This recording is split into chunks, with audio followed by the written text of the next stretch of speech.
What's up, Thrashers, and welcome back once again to the Thrash Maniac 99 YouTube channel, and I am back for yet another album review for you guys, and this one is a huge one that came out on the weekend of May 27th, well, just 2 days ago when this video is posted, and that is, of course, the latest studio offering from Polish death metalers Decapitated, and their album Cancer Culture. Very appropriate title because fuck cancel culture. Am I right? So, yeah, brief history about Decapitated for those of you who are not familiar. Decapitated are a Polish death metal band that formed back in 1996, and they were just kids when they started with the original lineup, and building momentum through demos and learning their instruments and playing just as good, if not better, than most death metal bands during the late 90s. Picked up such momentum and steam that they ended up getting signed to Wicked World Records, that eventually became a subsidiary of Earache Records, and recorded in 1999 their debut album Winds of Creation with Peter from Vader as their producer, and they were all like high school kids when they did that album, and that album is one of my favorite death metal albums, period. Technical death metal, brutal death metal kind of commingling together. And they kept that momentum riding through their next few albums, all the way through Organic Hallucinosis in 2006, until tragedy struck when the original drummer Vitek passed away in a bus accident in 2007. And it was a huge loss to the metal world because he was such an amazing drummer and died so young at 23. And yeah, and then after that, the band went on hiatus for a while and then came back in 2009, and since 2011, they've been pumping out releases. However, I am going to say it here, I have not been a fan of the previous 3 Decapitated albums because it sort of signaled a shift. Like, they moved away from being all about brutal technical death metal to being more of like a groove metal band with death metal moments.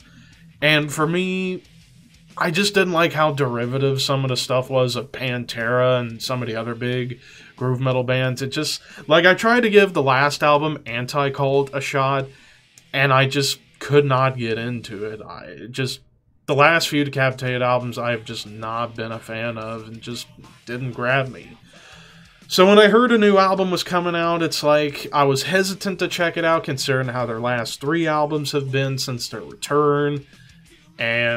But I kept hearing through word of mouth that this new album has influence from the old days, like bringing back the technical, brutal nature of the old albums. So it gave me a little bit of hope, but I was still very hesitant that it was still going to have too many of those elements that I didn't like about the recent albums. But here we are with Cancer Culture. Let's check it out and see what I think about it. So we kick things off with a kind of a pointless instrumental called From the Nothingness with Love.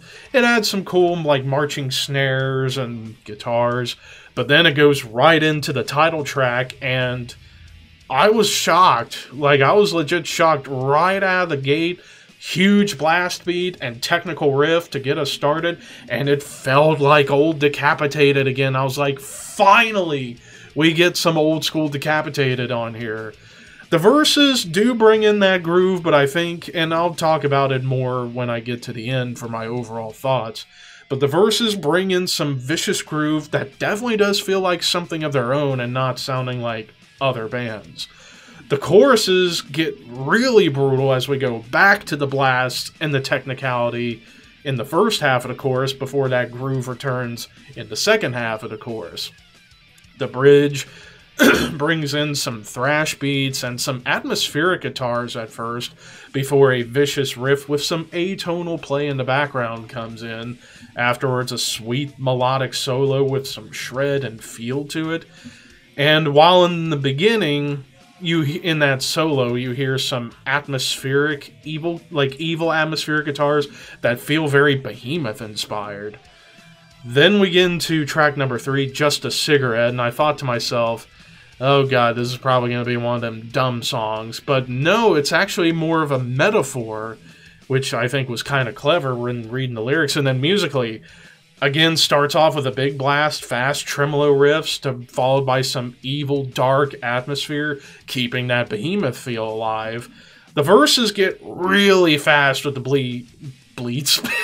I created a new word, bleats, with the beats and tremolo guitar work, while the pre-chorus gets atmospheric.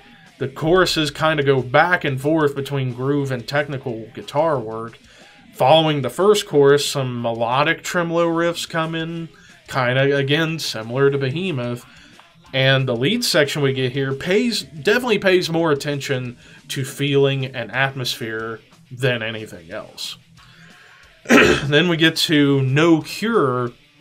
The opening riff has this cool balance between brutality and catchiness. Like, yeah, it's a fast, brutal riff, but there's a little bit of a catchy vibe to it, which I liked. The verses get thrashy and technical, while the choruses bring back that opening riff to keep the hooks going. The following verse brings in some cool drum flurries as the guitar is just going to town. The bridge has this dark, melodic, clean guitar moment before a wild, technical lead section comes flying into your ears like a bee that's about ready to sting your eardrum. And good God, that would hurt like a bitch. And then an almost tribal beat comes in as well towards the end of the song, which was really unique. Then we get into the two songs that have guest appearances. First, we get Hello Death featuring Tatiana from Ginger. Odd technical riff, blast beats, and scream to kick off this track, and that odd technical riff continues through the verses and choruses while it's building up gradually through other means. Following chorus number 2, we get Tatiana coming in. Now, full disclosure, I've not listened to really anything of Ginger. Personally for me, I feel like Ginger's one of those bands that's just so overhyped. They just go over my head and I just don't bother. Now I understand why people love Tatiana's clean vocals. She comes in following chorus number 2 to do the third chorus and the bridge. She's got a beautiful, clean voice.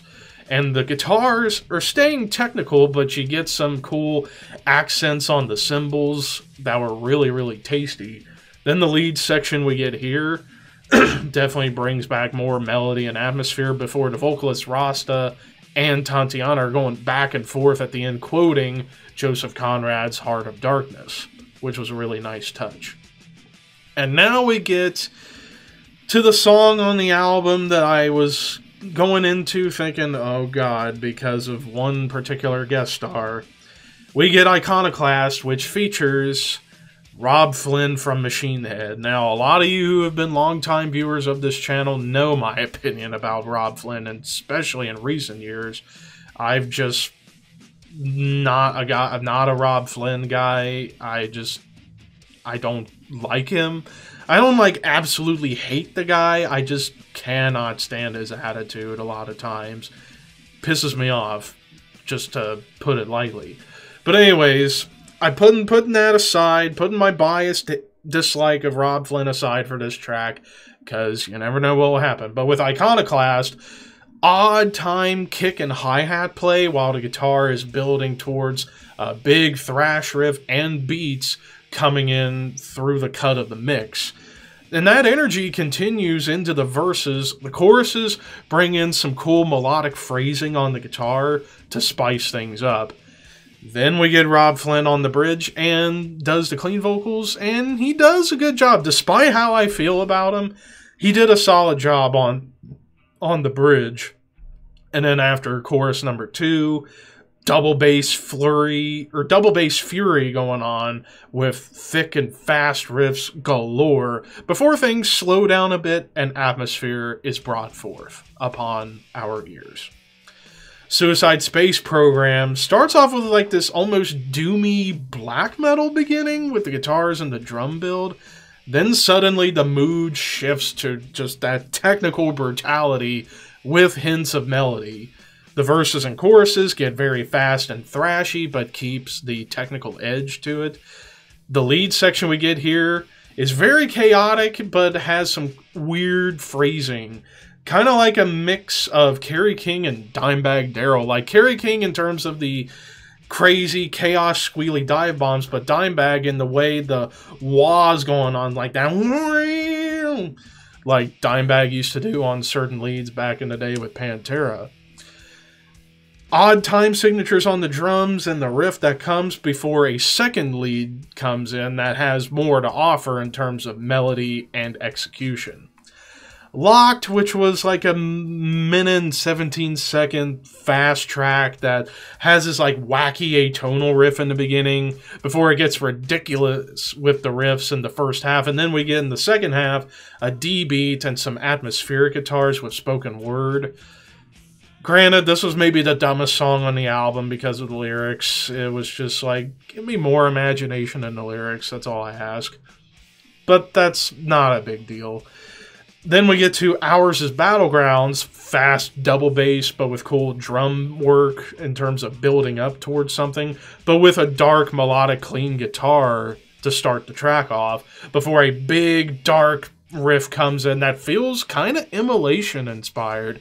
And I know Immolation was a huge influence on Decapitated, especially early on. The first verse keeps that darkness alive before it suddenly stops, comes back to the clean guitars, and then that part continues like that clean guitar riff is going on, but the distortion is on there playing that part, which was really cool. And then that dark heavy riff returns, and I love the eerie atmosphere of this track.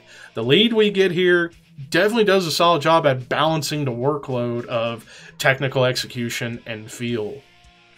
Then we get to the final track, Last Supper, gross, evil riff right away, and also some squealy guitars going on in the background, providing chaos. The following riff has that sinister edge to it, kind of like a mix of Slayer and Behemoth. The verses maintain that sinister quality throughout while being thrashy, similar to Vader, one of their big heroes.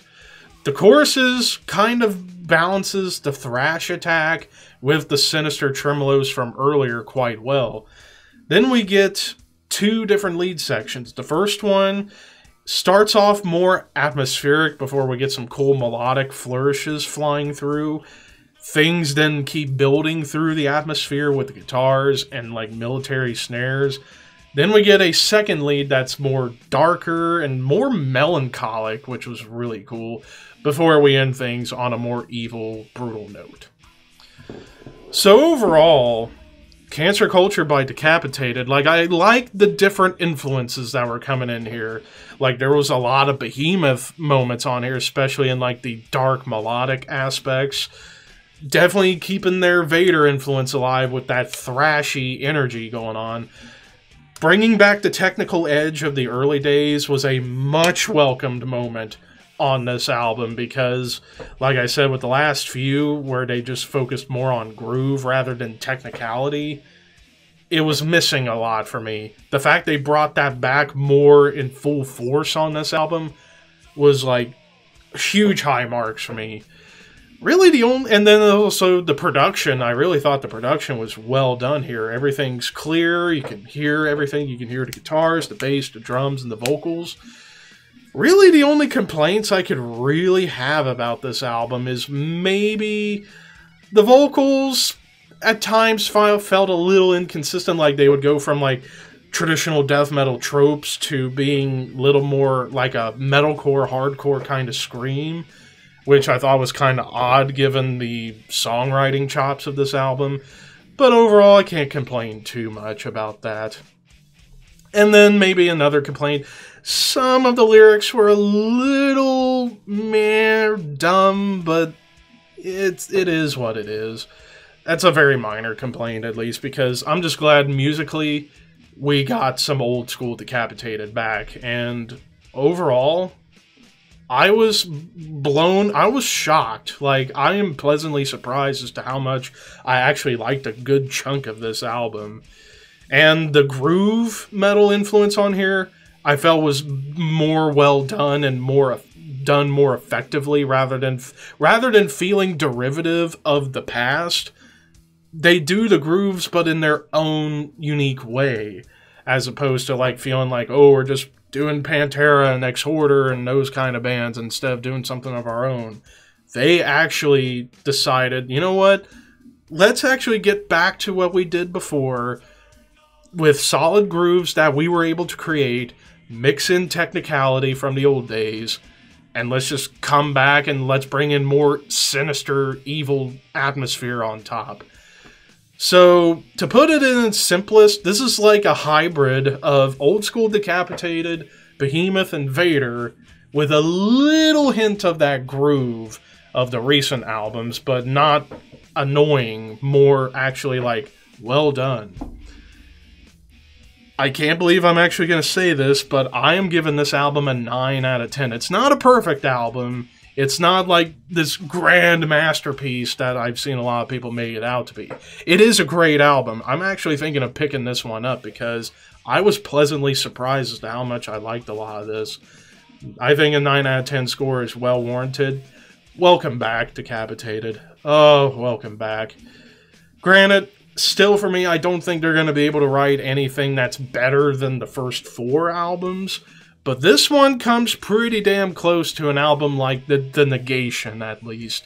Like, Winds of Creation, Nility, and Organic Hallucinosis, I don't think those albums can ever be topped. But to get close to an album like the Negation, at least, that's a huge, huge high mark for me. So, 9 out of 10 it sets for Cancer Culture by Decapitated.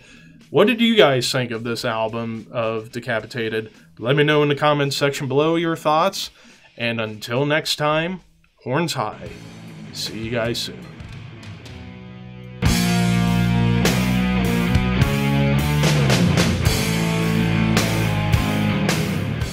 Their debut album, Obsessed by Cruelty, on Steamhammer SPV Records. Now, the interesting thing about this album is that there are 2 sessions of this album that was recorded during this time. The original session, which was actually released through Metal Blade Records in standard tuning, the label thought, this does not sound very good, you need to try again.